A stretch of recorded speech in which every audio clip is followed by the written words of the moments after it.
औसिएकै पाखामाथि टल्किएको घाम लकुवाको सुगन्ध लिएर मनमा झरे झैं एक आमदाई सास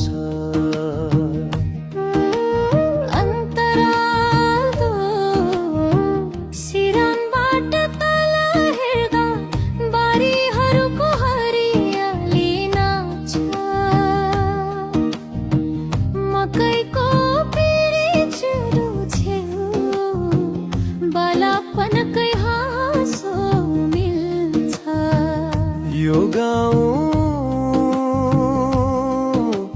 हिजो पनि ममता थियो, आज पनि न्यानोपन छ। मन थाकेपछि बस्नु पर्ने ठाउँ लकुवाकै आँगन